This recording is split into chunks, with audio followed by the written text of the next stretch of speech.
What is up, everyone? Welcome back to Let's Play Amnesia: The Dark Descent. We've now got the wine cellar key, so we can go down there and see what or who is locked up down in the wine cellar, but we're not getting there the way we came in because of the cave-in, so instead, luckily this door, which was locked before, is now opened up, and it leads back out into this room that we've been through before. Oh, shit. Forgot that was there. That would be... grab this chair for protection. That would be our first look at a gatherer. Can hear it moaning and groaning somewhere. I don't think you can get it to attack you just yet, but we will be seeing more of them, more aggressive ones, shortly. Gatherers are, Alexander's servants. They go around kidnapping people for his experiments. And the note of... Whoa! Oh, that always gets me. Comes up underneath you and hits you. The red, organic, slimy shit. The note before talked about the gatherers. It said that you can hear them nearby because you can hear them dragging damp burlap sacks behind them with their victims, with their abductees. And they were soldiers who abandoned their posts near Castle Brennenburg. So now, slight headache, so not too bad.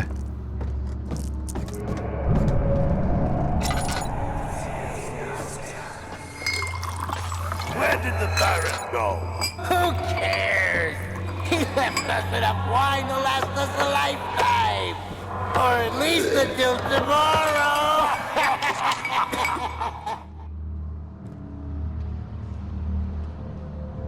Okay, so we have the cooperite, the first of 4 ingredients we need. But it sounds like there's a gatherer outside. I don't think we'll get attacked just yet. A long time ago, I read the most nitpicky nitpick ever. And it was that at the time that the game takes place in, cooperite hadn't even been named yet. Ooh, barrel full of a very, very little bit of oil. It's always nice to find those around. It means you don't have to waste your own oil replenishing your lantern. Alright, so we have the cooperite and calamine. And as soon as you pick that up, that caves in. And Daniel takes another blow to the head. Already amnesiac Daniel. Taking more hits to the head.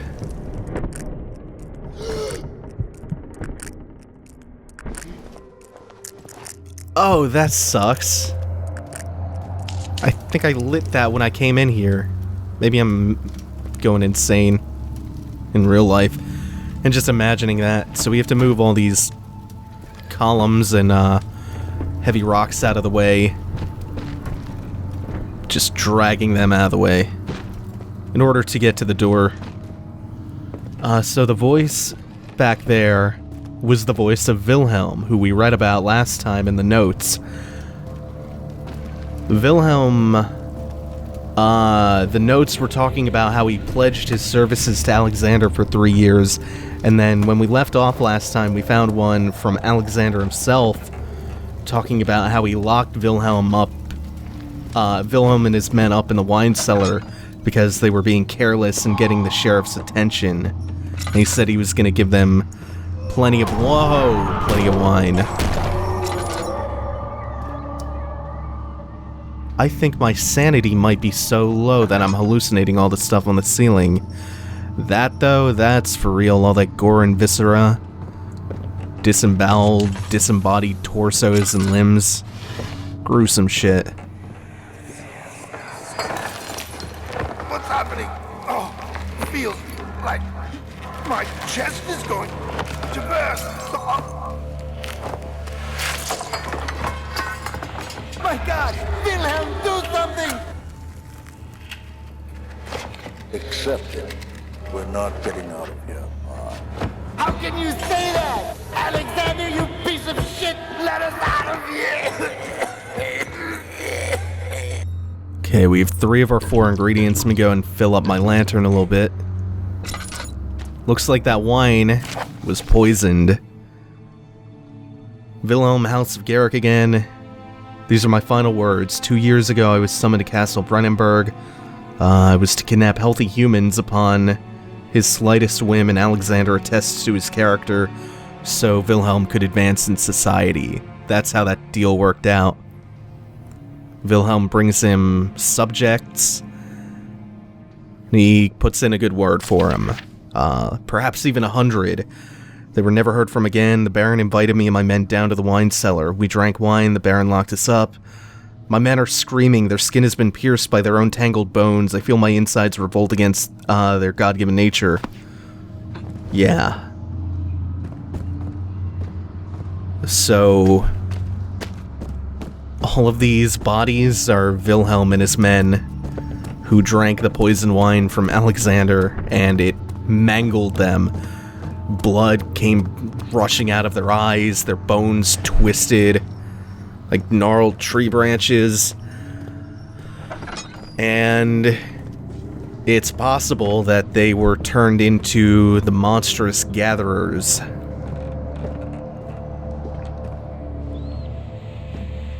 And this is the last room we actually need to be in down here in the wine cellar.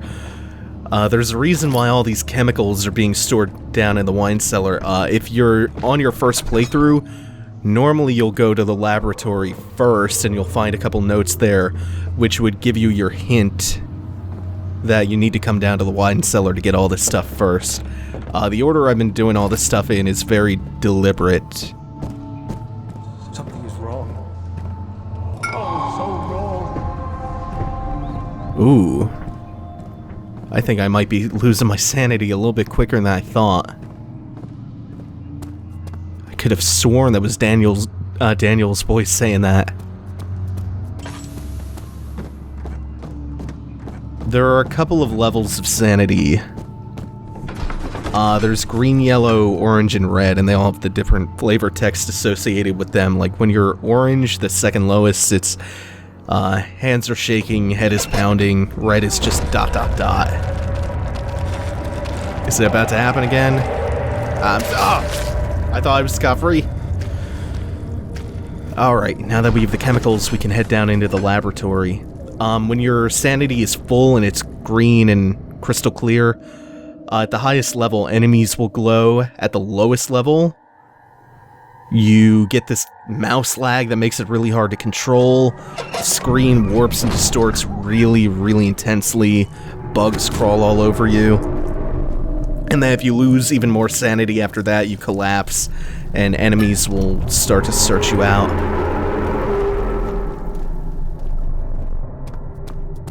You'll also hallucinate a little bit when you're low on sanity. You can see, you'd see stuff hanging from the ceiling, corpses, dead bodies, monsters, bugs. You'll hear sounds coming from behind you, monster sounds sometimes. They're total hallucinations. Penumbra had a similar sanity system. It wasn't as explicit as this one, but it made it so that if you looked at enemies, they would be able to find you more easily, and you would kind of lose it as time went on. There should be more coop rats. Let me see. And one part aquaforce.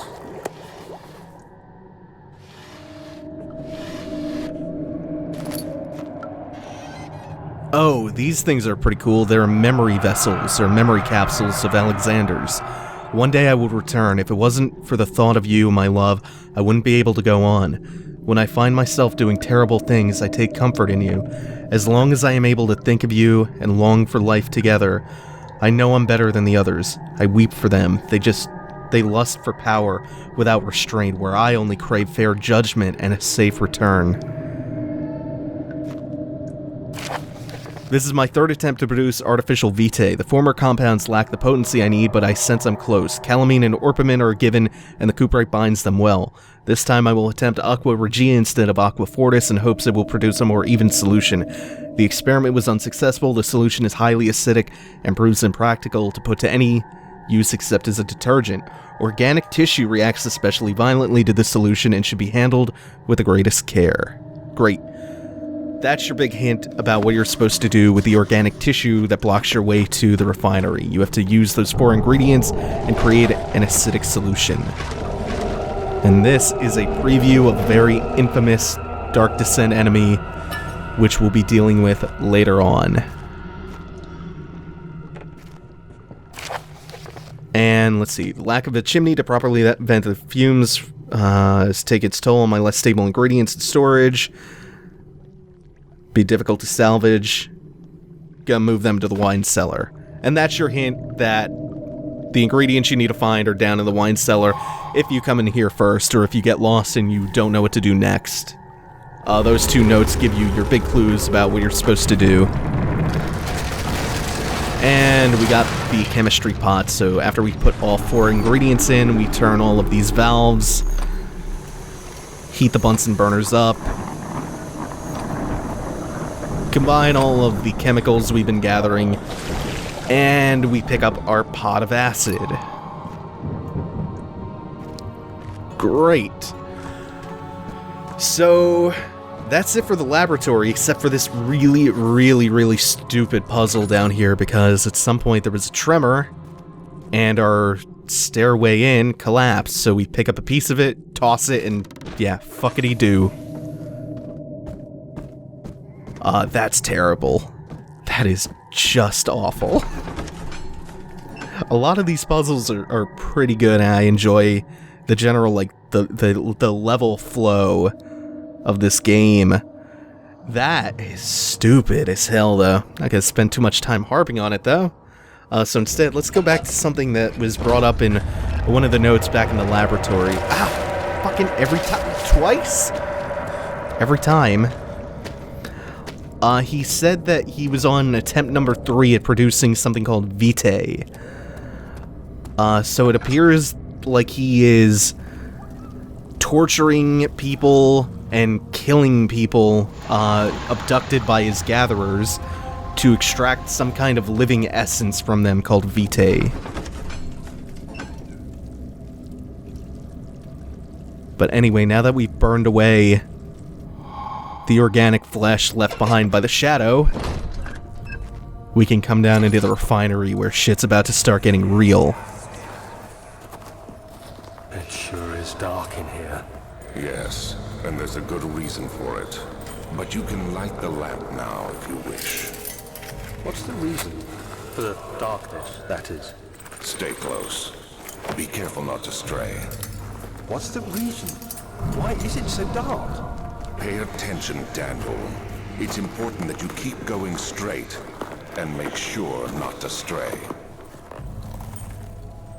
So we're getting more and more flashbacks. Ooh, shit. Got a nice little chill running down my spine. I spent a long time looking at the Gatherer too. I don't think your sanity depletes while you're in a flashback.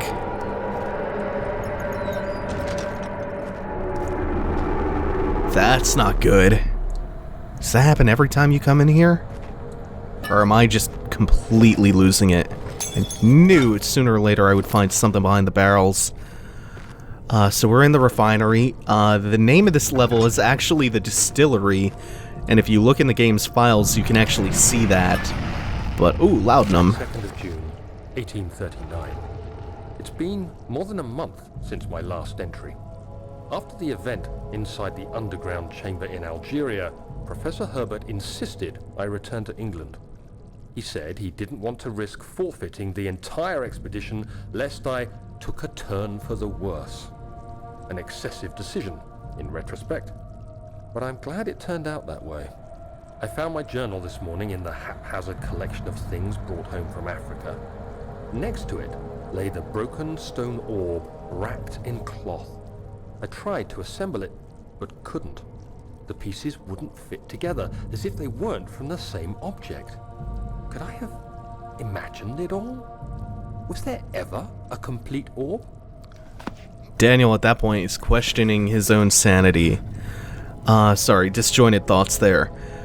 So I was saying that you could still see that in the files the name of this level is supposed to be the distillery, The reason it's called the refinery, though, is because when they went to record the voiceovers for the game, the voice actor accidentally called it the refinery, and it's cheaper to just change the text in-game to match that than getting the voice actor to come and re-record the line.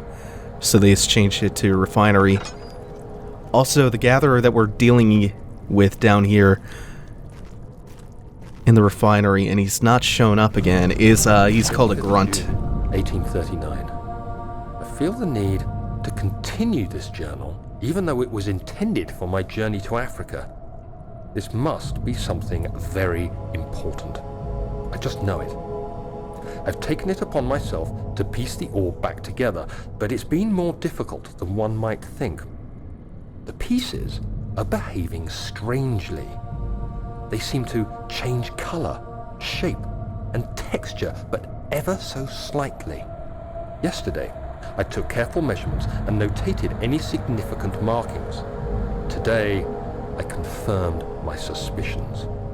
They were changing. I was terrified and rushed off to see the finest geologist in London, Sir William Smith. I approached the subject with care, and we discussed how rocks change form. He told me about the nature of glass, how it eventually collapses on itself, like ice slowly melting over the course of centuries. Smith eased my mind a bit, but I can't escape the feeling that these shards have otherworldly properties. So this creepy orb that Daniel found on his Algerian expedition is changing shape on him. Whoa! Fuck? Where did that come from? Ooh, this is really bad. My sanity's super low. And my mouse is lagging pretty bad, so I'm gonna get out of here. This is the first time that you encounter a grunt that the enemy's actually a threat to you. That one's patrolling down in the refinery. I got kinda lucky with where he's patrolling. Their pathing is semi-random. Some of their spawn points later on in the game, that can also be randomized. And of course, nothing can be fought here. So you have to run away from everything. Mouse lag is making this kind of hard. There's a little piece of wood lodged up there. In the early versions of the game, they had to change this like 5 times to make that easier to spot. They made it glow a little bit, they changed the texture, color, the hint on the lever, all sorts of shit. Because people were having such a hard time seeing that there's a little piece of wood jamming up the pulley system. Alright, so now that I've solved a puzzle, my sanity should be back to, well, it should be up a little bit.